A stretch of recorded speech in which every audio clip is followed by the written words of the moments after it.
Alors pour terminer, une dernière partie sur l'émergence d'une culture populaire, après avoir vu la culture plutôt de l'élite. Donc le 19e siècle voit la France entrer progressivement dans la culture de masse. L'alphabétisation aidant, les couches populaires découvrent la littérature, le théâtre et la musique. Jacques Offenbach est l'un des artistes les plus emblématiques de ce 19e siècle. Il incarne l'esprit français.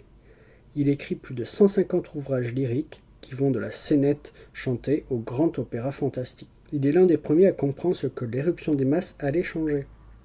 Il produit des œuvres de qualité pour séduire les élites, tout en amusant les couches populaires par une diversion comique. Le succès est spectaculaire, comme Orphée aux Enfers en 1858, avec plus de 700 spectateurs quotidiens.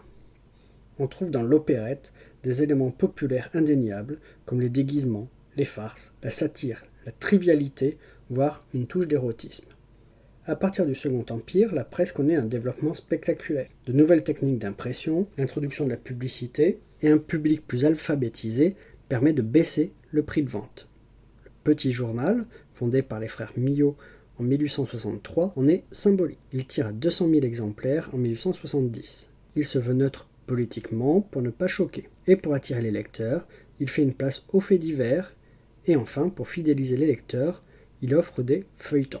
Louis Hachette saisit l'opportunité offerte par le développement de l'instruction. Il agrandit sa librairie qui occupe 10 000 m² sur le boulevard Saint-Germain à Paris. Il reçoit des commandes pour les écoles. Il lance les bibliothèques de gare où le voyageur pressé peut se procurer de la lecture distrayante et peu chère. En 1857, il lance la Bibliothèque Rose à destination des enfants dans laquelle la comtesse de Ségur va notamment publier.